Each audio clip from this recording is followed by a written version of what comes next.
Presidente Serracchiani è in visita alla Flextronics di Trieste, una realtà incredibilmente funzionale che ha usufruito anche di un importante coordinamento della Regione nei momenti di difficoltà. Diciamo che sicuramente ci sono stati dei momenti nei quali è stato anche necessario da parte della Regione cercare di mettere ad un tavolo le parti, fare chiarezza e anche ritrovare un impegno rispetto a quelle che sono le tante opportunità che questo stabilimento può offrire e a cui sta lavorando anche Flextronics.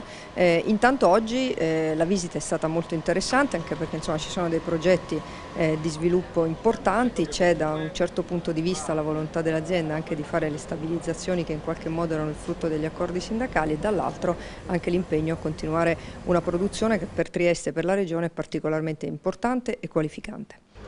700 lavoratori, serve principalmente anche come cliente principale l'Alcatel-Lucent, che poi è il secondo fornitore mondiale di operatori telefonici, significa che dal Friuli Venezia Giulia parte l'eccellenza. Indubbiamente con l'impegno che Flextronics ha anche di diversificare la stessa clientela e quindi insomma, la possibilità di uno sviluppo ulteriore estremamente interessante, va da sé che questo stabilimento è uno stabilimento che